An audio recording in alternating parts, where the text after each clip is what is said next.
We've all been there, a normal day suddenly derailed by a disagreement.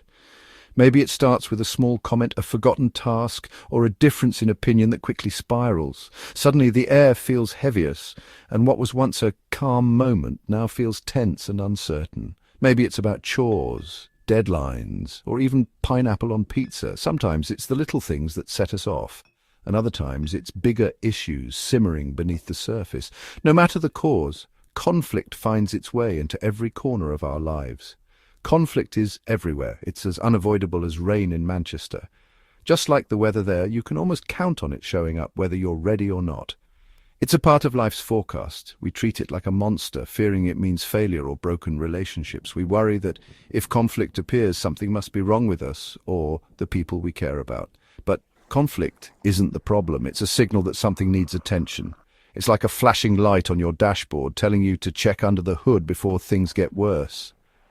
Expecting a conflict-free life is unrealistic. People are complicated and sparks will fly. We all have different backgrounds, beliefs, and ways of seeing the world, so it's only natural that we'll clash sometimes. The real goal isn't to avoid conflict, but to handle it so it doesn't burn the house down.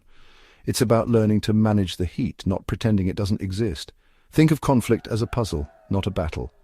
Each disagreement is a piece that, when understood, can help complete the bigger picture of our relationship.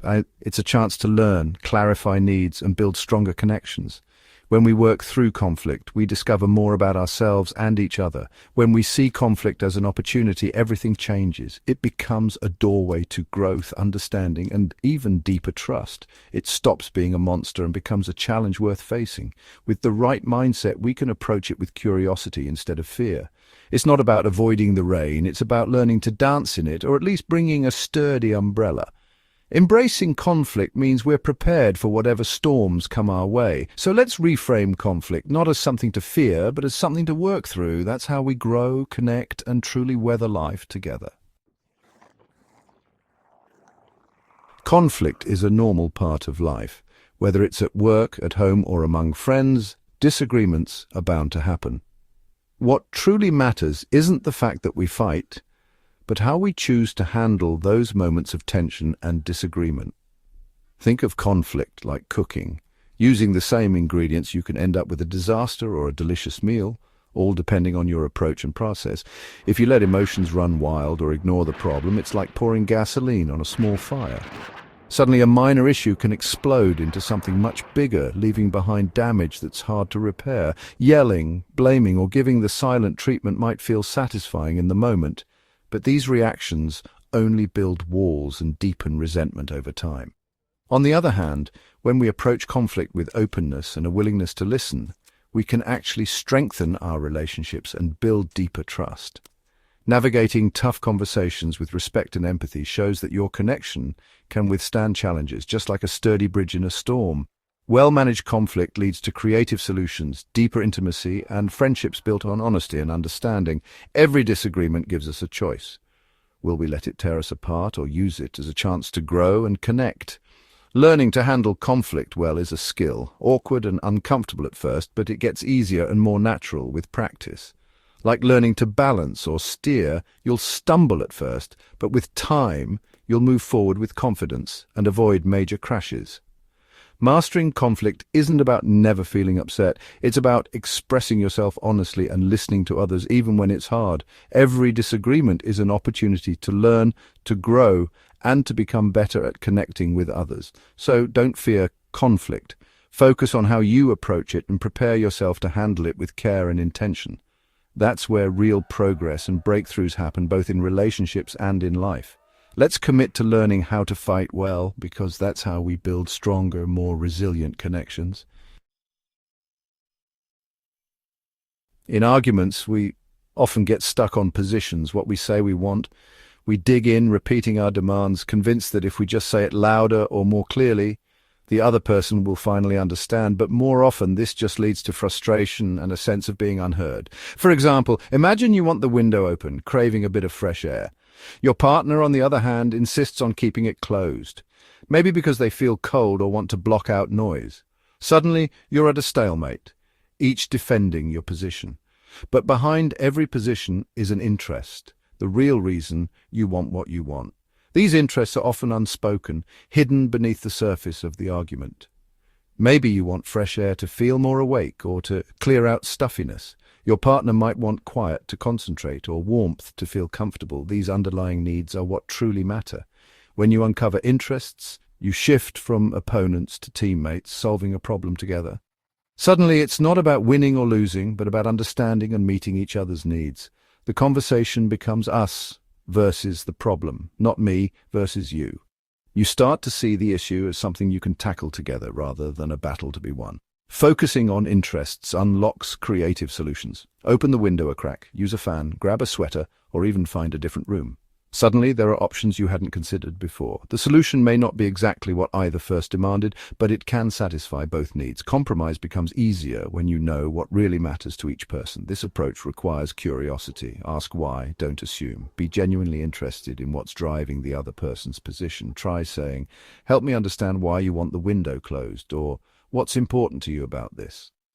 These questions open the door to real dialogue. It's a simple question that can turn a standoff into a collaboration. Suddenly, you're working together, not against each other. When you look for the why, you find new ways forward. You discover solutions that respect both people's needs, and you build trust along the way.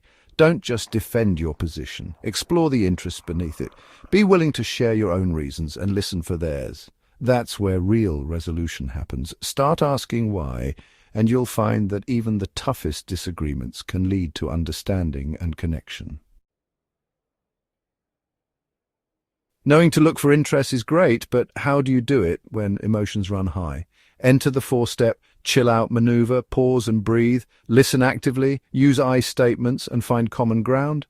Most fights escalate because we react instantly. This process slows things down. Imagine a tense moment at work. Instead of getting defensive, you pause, listen, share your perspective, and work together on a solution.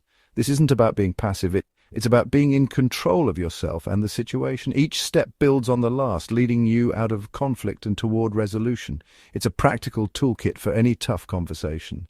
In the next scenes, we'll break down each step so you can use them in your own life. Let's get started. Step 1 is pause and breathe. Simple but tough. When anger surges, your body goes into fight or flight. Logic takes a back seat. The best move? Do nothing for a second. Take a slow breath. This signals your brain that you're safe and gives you space to choose your response. You can even say that, "Let me process that for a second." This pause calms you and shows the other person you're taking them seriously. Next, listen actively. Not just waiting to talk, but really hearing them. Put down your phone, make eye contact, and focus. Your goal isn't to agree or fix, just to understand. Use reflective listening. So what I'm hearing is, or it sounds like you're frustrated, because this ensures you understand and makes the other person feel heard. When people feel heard, defensiveness melts away. They don't need to escalate. They know you're listening.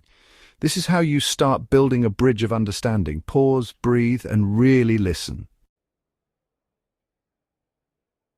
After listening, it's your turn. Step 3, use I statements. Instead of accusing, you never help. Say how you feel. I feel overwhelmed when the dishes pile up. I statements share your truth without blaming, inviting empathy instead of defensiveness. This keeps the focus on the problem, not on making someone the villain. Once both sides have spoken and listened, move to step 4. Find common ground. There's almost always a shared goal. Maybe you both want a peaceful, clean home. Now you're brainstorming solutions together, not fighting over who's right. The specific solution matters less than the process of finding it together. This shift turns conflict into a collaborative project. It's about us versus the problem, not me versus you. That's how you turn tension into teamwork. Speak your truth, then find the us.